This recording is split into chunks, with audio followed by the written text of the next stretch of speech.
लय दिवस झाले होते गाडीचं कामच केलं नाही. म्हटलं चला बाबा आज सर्व्हिसिंग करून टाकतो गाडीची. किती दिवस झाले.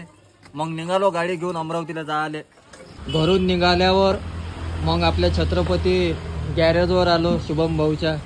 इकडे अलीम भाऊ गाडीचं काम करणं चालू होतं. म्हटलं अलीम भाऊ लवकर आपल्या गाडीचा नंबर लावा.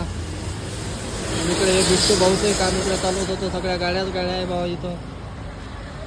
2-3 घंटे बसलो सुमित सोबत गोष्टी करत. म्हटलं चला मग लय दिवसाच्या बाद आलो.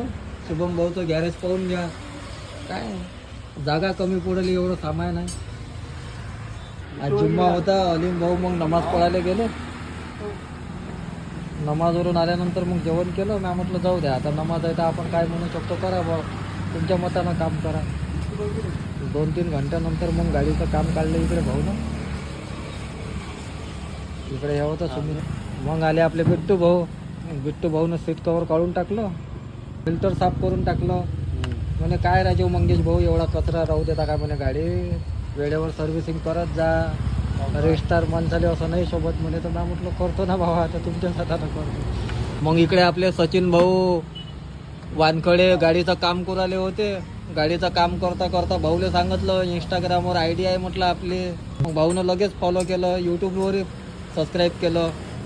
आम्ही सपोर्ट करू म्हणे तुम्हाला. ना म्हटलं पाहिजेच दादा सपोर्ट.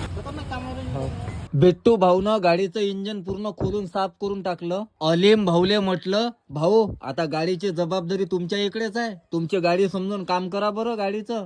तर भाऊ म्हणते हो दादा करून टाकतो म्हणे. सचिन भाऊ गाडीचं काम करायला लागले. वॉशिंग केली. एकदम चकाचक नवीन करून टाकली गाडी. सचिन भाऊनं गाडीचं काम केल्यानंतर चक्कर मारायला गेले होते. आता गाडी घेऊन आले इकडे वॉशिंगसाठी. सकाळी 12 वाजतापासून तर आता 5 वाजता नंबर लागला. बरोबर 5 वाजले. कारण गाड्याही लय राहते. अमरावती जिल्ह्यात म्हटलं प्रवीण पोटे कॉलेजजवळ जे आपले छत्रपती गॅरेज आहे ना 1 नंबर गॅरेज आहे. लय गर्दी राहते वाहनाची. आता स्टँडवर लावली सचिन भाऊनं गाडी. छत्रपती गॅरेजचे मालक शुभम भाऊ महल्ले गिराईक सोबत गोष्टी करत होते. म्हटलं शुभम भाऊ आपली गाडी झाली आता तयार.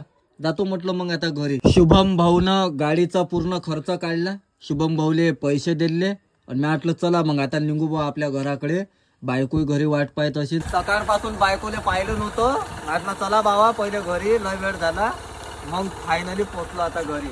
मग बायकोले म्हटलं पाय हो गाडी कशी नवीन करून टाकली. एक तू माझी बायको आहे दुसरी गाडी माझी बायको आहे म्हटलं.